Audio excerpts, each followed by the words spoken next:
சாம், இன்னும் இன்னைக்கு உன்னுடைய ஸ்கூல்ல ஏதோ ப்ராப்ளமா?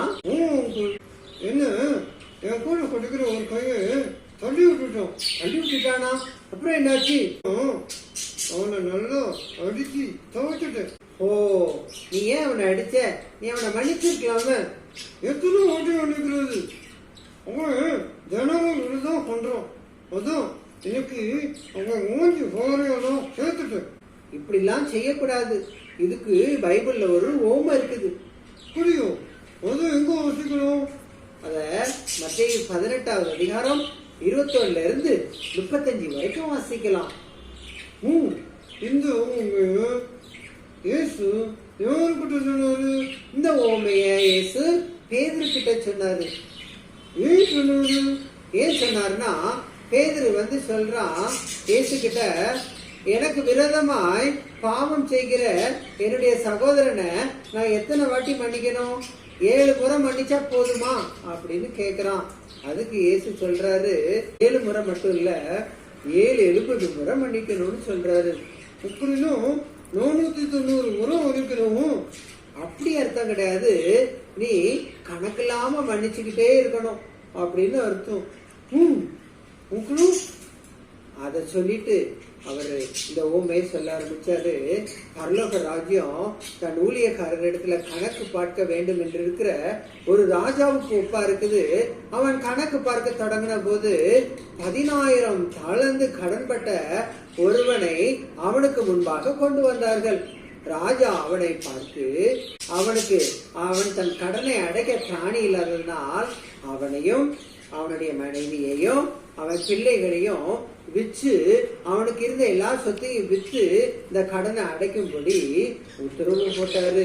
உடனடியா அந்த மனுஷன் கீழே விழுந்து, ராஜா என்கிட்ட கொஞ்சம் பொறுமையா இருங்க, நான் உங்களுக்கு கொடுக்க வேண்டியதெல்லாம் கொடுத்து தீர்த்துருதேன்னு சொல்லி கெஞ்சினான். ராஜாவுக்கு ரொம்ப இறக்கம் ஆயிடுச்சு. அவருக்கு ரொம்ப ஃபீல் ஆயிடுச்சு. உடனே அவரு அவனுடைய கடல் எல்லாம் மன்னிச்சு அவனை அனுப்பிட்டாரு. இவன் வெளியில வந்து சந்தோஷமா போய்கிட்டு இருந்தான். அப்ப இவன் கூட வேலை பார்க்கிற ஒரு ஆளு அந்த ரோட்ல போய்கிட்டு இருந்தாரு. அவரை இவன் போய் பிடிச்சான். பிடிச்சு, டேய், நீ எனக்கு 100 வெள்ளிப்பணம் கடன் தரணும்ல, நீ எப்பண்டா தருவ அப்படின்னு சொல்லி அவன் கழுத்தை நெரிச்சான். அந்த ஆளு இவனை காலில் விழுந்து, என்கிட்ட கொஞ்சம் பொறுமையா இருக்க, உங்களுக்கு உங்ககிட்ட வாங்கின 100 வெள்ளிப்பணத்தையும் நான் கொடுத்துருந்தேன்னு சொன்னான். ஆனா இவன் கேட்கவே இல்லை. நீ இப்படிதான்டா டெய்லி சொல்லுவ, கொடுப்பேன்னு, நீ கொடுக்கவே மாட்டேன், எனக்கு தெரியும், நான் என்ன பண்றேன் பாருன்னு அவனை பிடிச்சி ஜெயில தூக்கி போட்டுட்டான். இவன் கூட உள்ள மத்த வேலைக்காரங்கெல்லாம் இத ராஜா கிட்ட போய் சொன்னாங்க. நீர் ஒருத்தரை மன்னிச்சு இல்ல, அவன் கூட வேலை பார்க்கறவங்களை மன்னிக்காம நீல தூக்கி போட்டுட்டான்னு சொன்னாங்க. ராஜாவுக்கு கோபம் வந்தது. உடனே அந்த வேலைக்காரன் இவன் யார மன்னிச்சானோ அந்த வேலைக்காரனை கூப்பிட்டு விட்டு அவன் சொன்னா, நான் உனக்கு உன் கடனெல்லாம் மன்னிச்சல, நீ அதே மாதிரி உன்கிட்ட கடன் வாங்கினவன்ட்ட நீ மன்னிச்சிருக்கணும் தானே, ஏன் அதை செய்யல அப்படின்னு சொல்லி அவனை பிடிச்சி ஜெயில தூக்கி போட்டாரு. நீ கடனை நான் உனக்கு கேன்சல் பண்ணினேன், உன் கடனெல்லாம் தள்ளுபடி பண்ணேன், அப்படி கிடையாது, நீ கொடுக்க வேண்டிய கடனெல்லாம் நீ கொடுத்துதான் தீர்க்கணும்னு சொல்லி அவனை பிடிச்சி ஜெயில தூக்கி போட்டாரு. இதே போலதான் நம்மளால மன்னிக்க முடியலன்னா மன்னிப்பை பெறுகிற தகுதியையும் நம்ம இழந்து போயிருந்தோம். இது தெரியாம போச்சு. ஆமா, நீ மத்தவங்களை மன்னிக்க தவறுனா கடவுளும் உன் பாவத்தை எதையுமே மன்னிக்க மாட்டாரு.